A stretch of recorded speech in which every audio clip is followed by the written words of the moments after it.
charismatic. 인생을 바꾸는데 21일이면 충분하다. 소셜미디어에서 한 번쯤은 보셨을 법한 말이죠. 그런데 만약 이 말이 그냥 동기부여 문구가 아니라 우리 뇌가 새로운 회로를 만드는 데 필요한 최소한의 시간을 의미하는 거라면 어떨까요?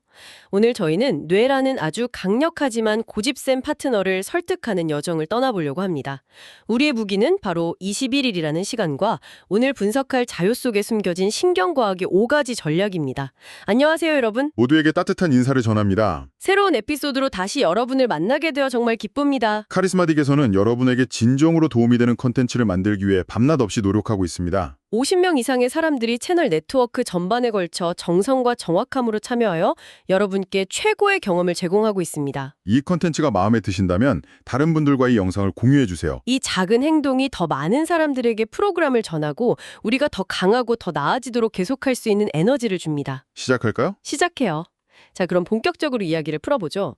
우리 모두 새로운 습관을 만들려고 시도했다가 사흘을 못 넘기고 포기한 경험이 있잖아요. 있죠, 그럼요. 첫날은 의욕이 넘치는데 둘째 날부터 슬슬 귀찮아지고 셋째 날은 내일부터 진짜 하자 이런 생각이 들죠.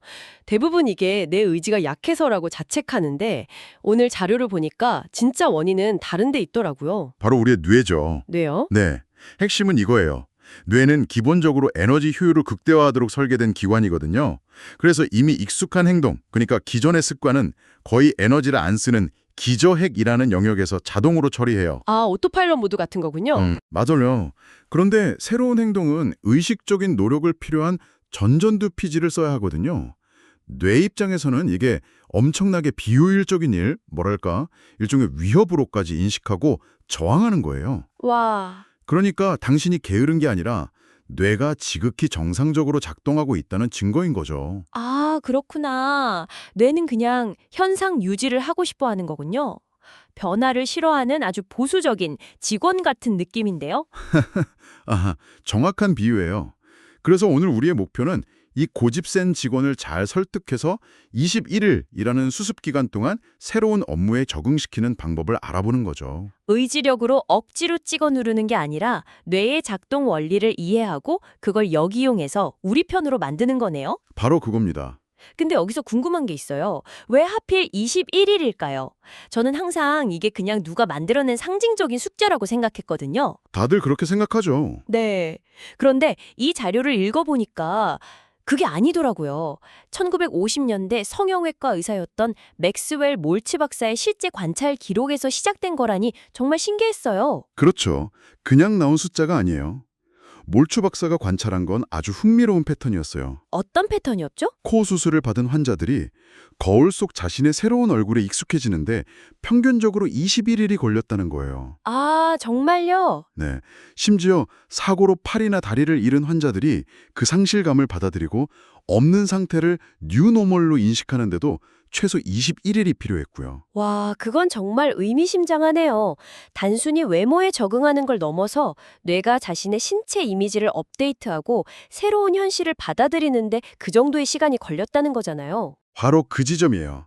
이 관찰이 바로 뇌를 재배선한다는 개념의 시작점이 된 거예요. 여기서 말하는 신경경로라는 건 마치 눈 덮인 들판에 길을 내는 것과 같아요.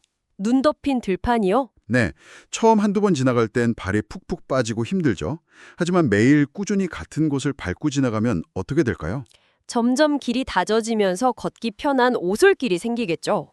나중에는 아무 생각 없이도 그냥 그 길로 걷게 될 거고요. 정확해요. 그 오솔길이 어느 정도 단단하게 다져지는 데 필요한 최소한의 시간이 바로 21일인 셈이에요. 이 기간 동안 새로운 행동을 꾸준히 반복하면 뇌는 더 이상 그걸 에너지 낭비가 심한 낯선 일로 여기지 않는 거죠. 대신 효율적인 자동화된 경로로 인식하고 기저핵으로 넘기기 시작하는 겁니다. 이게 바로 습관 형성의 신경과학적 핵심입니다. 여기까지 함께해 주셔서 감사합니다. 이 내용이 도움이 되었다면 지금 바로 한 사람에게 공유해주세요. 단 한 번의 공유만으로도 저희 팀에 큰 힘이 됩니다.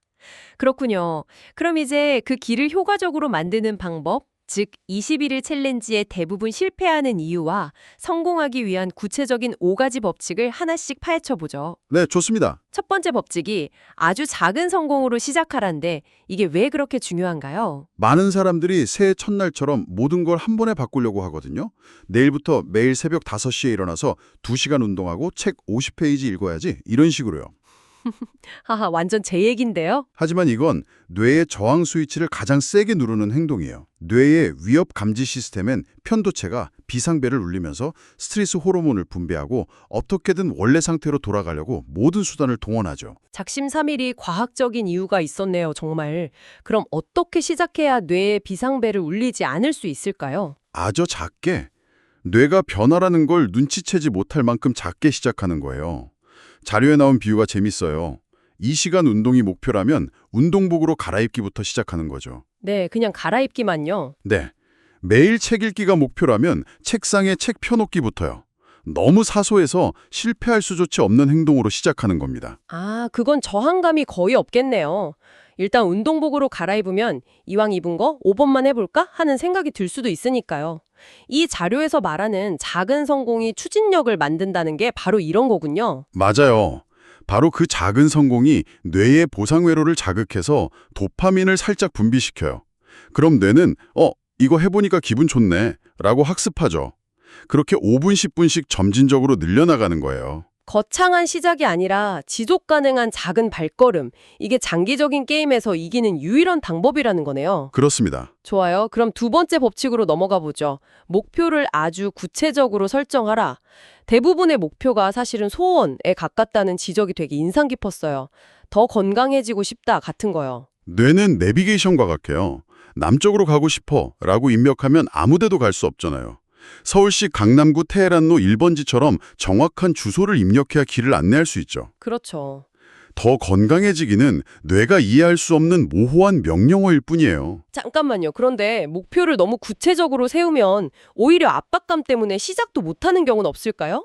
좋은 질문이에요. 10분 운동하기라고 정했는데 어느 날 19분밖에 못하면 실패했다면서 아예 포기하게 될 수도 있잖아요. 완벽하게 못할 바엔 안 하겠다는 생각이 들 수도 있고요. 아주 중요한 지적이에요. 그래서 목표 설정에는 유연성이 필요해요.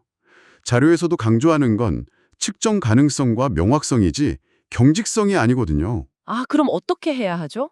예를 들어 앞으로 21일 동안 매일 20분씩 운동하겠다가 아니라 앞으로 21일 동안 최소 5분 이상 운동하고 총 운동 시간이 7시간이 되게 하겠다처럼 범위를 주는 거죠. 아, 범위를 주는 거군요. 네, 이렇게 하면 명확성은 유지하면서도 컨디션이 안 좋은 날은 5분만 하고 좋은 날은 30분 하면서 유연하게 대처할 수 있어요. 핵심은 오늘 내가 뭘 해야 하지? 이걸 뇌가 고민하지 않게 만드는 거예요. 그렇군요. 명확한 지침을 주되 숨 쉴 구멍은 만들어주는 거네요. 좋아요. 그럼 구체적인 목표를 세웠다고 칩시다. 매일 퇴근 후 10분 운동하기. 그런데 막상 집에 오니 소파 위엔 과자 봉지가 있고 친구에게선 술 마시자는 연락이 오죠. 이게 바로 세 번째 법칙, 방해 요소를 제거하라가 필요한 이유겠네요. 네, 그렇죠. 옛 습관의 신호에 둘러싸여 새로운 습관을 만드는 건 수영을 배우면서 허리에 돌덩이를 매달아 놓는 것과 같아요. 와, 비유가 엄청나네요. 우리 뇌는 신호, 반복 행동, 보상이라는 고리에 따라 움직이거든요. 소파를 보면 신호, 눕고 싶어지고 반복 행동, 편안함을 느끼죠. 보상. 이 고리를 끊는 가장 쉬운 방법은 첫 단계인 신호 자체를 없애는 거예요. 이건 정말 공감돼요. 제가 아침에 글을 쓰겠다고 다짐하면 꼭 그 순간에만 온갖 재밌는 유튜브 영상이 추천으로 뜨더라고요. 제 뇌가 어떻게든 방해하려는 것 같아요. 바로 그거예요. 21일 동안은 일종의 집중 치료 기간이라고 생각해야 해요. 다이어트를 결심했다면 일단 집에 있는 과자부터 치워야죠. 아침에 운동하고 싶다면 전날 밤에 운동복을 머리맡에 두고 자는 거고요. 환경 설정을 하는 거네요. 맞아요. 스마트폰 알림은 끄고 소셜미디어 앱은 눈에 안 띄는 폴더 깊숙이 넣어두세요. 이 자료의 경고처럼 여러분의 진전을 보호하지 않으면 과거의 삶이 당신을 다시 끌어당길 것이라는 말을 기억해야 합니다. 네 번째 법칙은 감사를 통해 뇌를 리셋하라인데 솔직히 처음엔 좀 진부하게 들렸어요. 그렇죠. 그런데 그 과학적인 원리를 읽어보니 생각이 바뀌더라고요. 많은 사람들이 결핍의 관점에서 습관에 접근해요. 나는 아직 살이 덜 빠졌어. 아직 책을 충분히 못 읽었어 하면서요. 맞아요. 부족한 것만 보이죠. 이런 생각은 스트레스 호르몬인 코르티솔을 분비시켜서 과정을 고통스럽게 만들어요. 하지만 감사는 이 관점을 180도 바꿔놓죠. 운동해야만 해 라는 의무감에서 운동할 수 있는 건강한 몸이 있어서 감사하다는 기회로 바뀌는 거네요. 정확해요. 신경과학적으로 보면 감사함을 느끼는 행위는 뇌에서 행복 호르몬인 도파민과 세로토닌 분비를 촉진해요. 이건 뇌의 보상회로를 활성화시켜서 새로운 행동에 대한 긍정적인 감정적 연결을 만들어요. 아, 뇌를 속이는 거군요. 그렇죠. 뇌가 그 행동을 해야만 하는 고통스러운 일이 아니라 하고 나니 기분 좋은 일로 착각하게 만드는 거죠. 매일 아침 감사한 점 3가지만 적어보는 것만으로도 20일의 요정을 훨씬 더 긍정적으로 만들 수 있습니다. 마지막 5번째 법칙이네요. 누구를 위해 이 일을 하는지 기억하라. 물론 궁극적으로는 나 자신을 위한 거겠지만 이 자료에서는 그보다 더 큰 의미를 부여하더라고요. 네, 이건 투쟁을 책임감으로 승화시키는 단계예요. 우리는 혼자 살아가는 존재가 아니잖아요. 그렇죠. 나의 변화를 지켜보는 누군가가 반드시 있어요. 그게 자녀일 수도 있고 동생, 친구 혹은 아직 만나지 않은 미래에 대해 모습일 수도 있죠. 포기하고 싶을 때 이건 나 혼자만의 싸움이 아니야 라고 생각하는 거군요. 맞아요. 내가 지금 포기하면 나를 보고 아, 변화는 가능한 거구나 라고 용기를 얻으려던 누군가를 실망시키는 거고 무엇보다 내 가능성을 믿어준 미래의 나를 배신하는 거라는 생각이 들면 더 힘을 낼 수 있겠어요. 바로 그거예요. 나는 변화가 가능하다는 살아있는 증거가 되겠다는 생각은 아주 강력한 동기가 돼요. 스스로에게 이 질문을 던져보는 거죠. 나는 좌절의 상징으로 남을 것인가? 아니면 가능성의 증거가 될 것인가? 자, 이 자료는 마지막으로 우리에게 직접적인 도전을 던집니다. 대부분의 사람들은 이 이야기를 듣고 와, 좋은 얘기네 하고 영감을 얻은 뒤 결국 아무것도 하지 않은 채 원래의 일상으로 돌아갈 거라고요. 하지만 당신은 다를 수 있다고요. 구체적인 행동 강령은 이래요. 지금 당장 딱 하나의 습관을 선택하세요. 그리고 앞으로 21일 동안 어떤 변명도 없이 하루도 미루지 않고 실행하겠다고 스스로와 약속하는 겁니다. 네, 이건 단순히 동기부여에 대한 이야기가 아니에요. 시작한 일을 끝내는 사람, 자신의 말에 지키는 사람으로 거듭나는 정체성의 변화에 대한 이야기죠. 맞습니다. 정리하자면 21일 법칙은 마법의 주문이 아니라 명확한 규칙이 있는 신경과학적 과정이네요. 그렇죠. 무작정 버티는 의지력의 문제가 아니라 우리 뇌의 사용 설명서를 제대로 이해하고 활용하는 기술에 가까운 것 같아요. 맞아요. 자, 그럼 여기서 당신이 스스로에게 던져볼 만한 마지막 질문을 하나 드릴게요. 네. 이 자료는 21일 동안 하나의 습관을 만드는 데 초점을 맞췄어요.